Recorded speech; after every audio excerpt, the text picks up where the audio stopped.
केन्दुझर बसंतपुर थिबा SL mining and industries company फाटक सामने श्रमिक संघर धारणा बेआईन श्रमिक छटई और बकेया पाउना नदेवा केन्द्र कर श्रमिक संघ पक्षर धारणा दी जाइछि।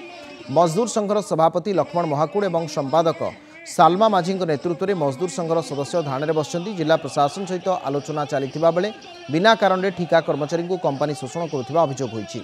जे पर्यंत समस्यार समाधान न होइछि से पर्यंत धारणा जारी रहिबो बोली संघ चेतावनी दैछि।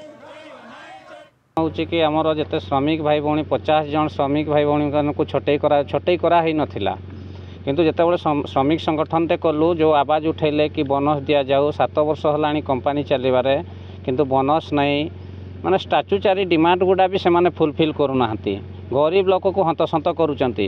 संगठन कलु संगठन कला पर आवाज जो माने उठेले से मानक ही छटई करा जाइछि। सेमान को पुनः नियुक्ति न देला जाए आमे एठारे बसी रही बोली निष्पत्ति नैछु। जेतले यूनियन माध्यम रे जे किछि अधिकार को साब्यस्त करिया पई चाहउचंती से टार्गेट करिके से श्रमिक मान को बाहर कर दिया जोटा कि ज्वलंत उदाहरण आज ये एसएल माइन्स कंपनी रे से जिन देखा एवं यही परिका समस्या गुड़ाक जेपरिक से तुरंत से जमी ड्यूटी दि जापर से नियुक्ति जमी दि जापर तार समाधान शीघ्र जमी कर अनुरोध।